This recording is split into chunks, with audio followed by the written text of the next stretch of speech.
Hello everyone and welcome to Storytime with Kate. Today's video is very special because it is sponsored and created in collaboration with Creative Fabrica. If you have never heard of Creative Fabrica, it's an amazing online platform, design platform, and educational marketplace. But wait, there is so much more. This company was founded in Amsterdam and it helps creators to sell their resources like fonts, designs, PDF files, or patterns for puppets, and lots more. So, for example, if you are a teacher, they have very special and absolutely affordable deal at the moment, which is called Teachers Club Card. There are 3 reasons why Teachers Club Card is an amazing deal at the moment. For the price of less than a cup of coffee, I'm talking about Australian dollars, right? You can get access to more than 10,000 resources. And I'm talking about teachers' resources like the one that I already printed. Guess what? These are the movement cards that I like to talk about during storytime videos. And I'm definitely going to use it with children in the classroom. What I really like about Creative Fabrica is that it has 2 goals. Number 1, to support creators, and number 2, to support teachers. Yay! So why it is amazing for teachers? Because all the profit from the subscriptions, teacher subscription on Teachers Club Card, goes back to teachers so they can create more amazing resources. Isn't that great? So if you are interested, let me walk you through some of my favorite teaching resources that I browsed, downloaded, saved, and definitely gonna use. Tune in and let's go! So the first resource that I wanted to share with you that caught my eye was Sequencing with Nursery Rhymes. As you know, Story Kate is all about singing with children, making music and developing language through nursery rhymes, action songs, and alike. So I found this very amazing. First, you have all the lyrics on one page, and in case if you want to create song cards like the ones that I recommended to make before, you can easily print this. First you need to download, print, and create your own little cards or put it on the wall. For all the children, you can also incorporate sequencing. So if you will print the pictures, you can ask children to put these pictures in order here in these boxes. For example, hey diddle diddle, the cat and the fiddle. So do you remember who was mentioned first? The cat and the fiddle. Yeah, do you see that? And then next one, the cow jumped over the moon. So you can ask child to find where is the cow. So depending on the age of your children, I think it's going to be a fun activity to do. Sequencing is related to cognitive development and allows children to understand what goes first, what goes next, which is very important part of school readiness.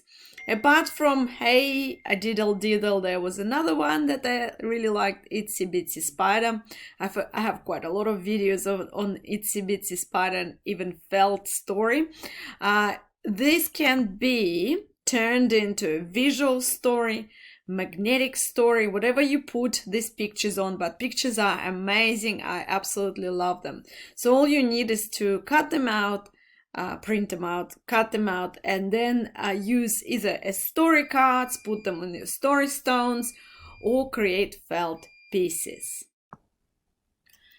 Another absolutely amazing resource is Pre-Kinder and Kinder Learning Bundle. It's 600 plus pages. I'm just going to show you some of the resources that I found. So this, for example, showcases numbers. So you can also use pictures just for counting. So you can create counting cards for pre-kinder and kinder group. 1 crab, 2 icy poles, 3 blueberries. Just beautifully done. You can display it on the wall or ask them to put them in order. So many ways you can use this one. And there is another one that I really liked as well.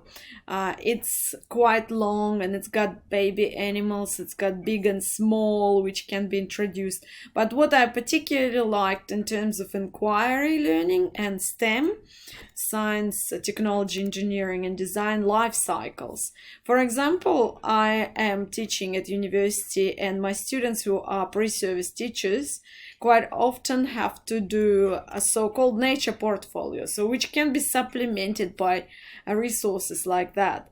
What they usually do, they create their own resources, life cycles, or they have to buy them, or the center where they work have to buy them. But if you have ready to use life cycles, you can display them on the wall where you have your inquiry, and add play and learning resources, could be loose parts or anything you use. But you also can invite children who like sequencing to sequence. So for example, they can paste the stages of a life cycle, or they can be put on, as I was saying, rocks or wooden discs. So that's a really wonderful resource that can be serving many years. Yes, so also you can talk a lot about names, and that's extending vocabulary. So quite often the songs that I'm singing about baby animals and families of animals are fantastic, but could be also supplemented by pictures of these baby animals and the names for each one. So what the male rooster is called, female hen, and the baby is chick. So, and then you can ask them to find them, etc. So a very interesting resource here. So you can see lots and lots of beautiful pictures. And because the words are also provided, you can easily check, especially if English is not your first language, or you forgot some of the terms. So that's a really great resource. I also loved the idea of animal coverings. So for example, feathers, scales, fur. Here you can also add some real life resources. So for example, if you do bush kinder, you can go and find feathers and then add pictures and find this connection between symbolic or picture and real feather, sensory.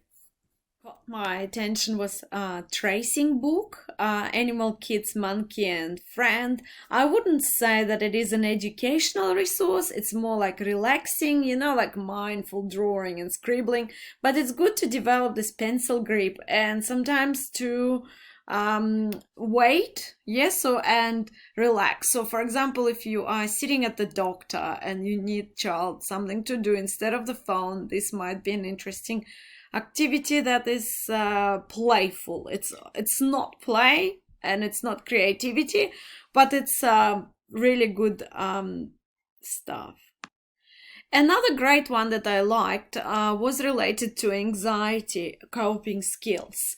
So this is a set of simple cards with animals, and it's also beautifully made.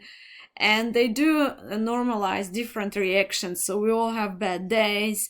You can ask for help. So that's not just resilience, it's also understanding your emotions, accepting these feelings. Would be very suitable for all the group of children, especially after COVID, but especially important for children who do suffer from anxiety. And what I particularly liked is coping strategies. So you can definitely use it for daily circles or just as a resource in the classroom. So that was the tour. I hope you really liked all these amazing resources. And just a reminder that you need to go and click on the link. There is an affiliate link in the description under this video, and you can go and find all these resources I was talking about. Thank you for watching and see you again!